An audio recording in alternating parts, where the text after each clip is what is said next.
What's your story? You ain't pull out nobody eye, did you? No, I didn't pull out nobody's No eye. tooth, no fingernails? No. All right. No. Jeez. So I went to prison. I was sentenced to 10 and a half years.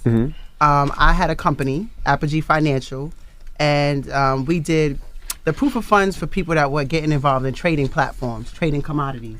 You know, diamond, gold, oil, natural gas, things of that nature. I found an issue. People weren't qualifying. So even if they came in with the money, they had to have a net worth of 20 million, 50 million, 100 million, and a lot of people didn't have that net worth. So what I did was I started linking them with people who did have that net worth, hedge fund managers, just people who had large amount of capital, and I would, do like an acquisition. So I would put them with that client. And then they looked like they were worth the 100 million, the 50 million. So now they could go in and spend their own money. Right. Because, the money, the system is like a triangle. It's a very small space at the top. And if you're not in that bracket, you won't qualify for a lot of financial transactions that are on a very high scale, which obviously, it pushes black and brown people out. Because even if you were to make $1 million tomorrow, you wouldn't qualify. Even if you want to spend $100,000. You have plenty of money, but they don't let you in. Right. So initially I was doing that where I was doing the mergers, but it takes some time. So eventually some clients was like, I'm missing out on the trading platforms because it takes too long to do that. So I need it today. So obviously if they need it the same day, I can't do it the proper way. So I was like, okay, there's like, I got 200 grand for you. I got 300 grand for you. So I was able to change the documents, put their names and the amounts I changed so that they could get into the trade. So I was basically guilty of forging documents. My company made about $10 million in a very short time, in less than a year, about 10 months. And I was eventually, caught and sentenced to 10 and a half years. 10 and a half years? Why'd you get so much time? Well, in like drug cases, your time is connected to the weight. So in white collar cases, your time is connected to the money. So had I done the same thing and not made any money, I probably wouldn't have gotten anywhere as much time.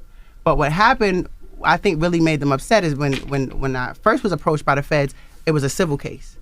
And then they took all my money. So I sat, at the table, as you'll see on the show, with my team, and I'm like, we got to do something else. So I started buying the actual gold in Africa. So I was broke. I was down to nothing.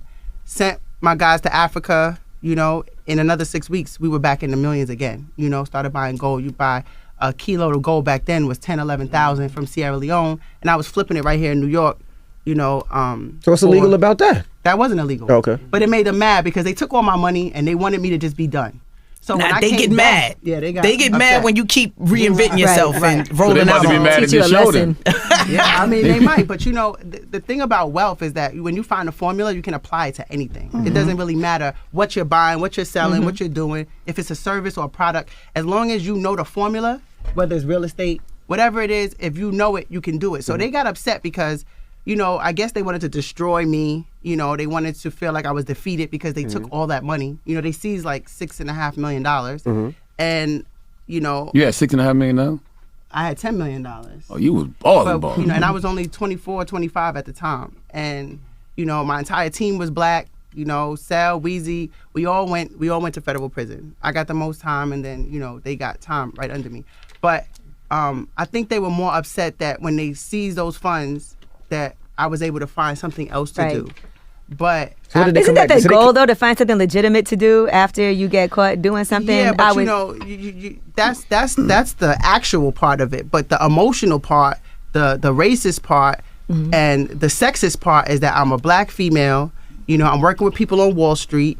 I created this business model. I didn't really know anybody else doing it like I was doing it. So here I come, and I think I didn't look right. I come in with a black team. We making millions of dollars every month. I just think that they felt like I was out of my place.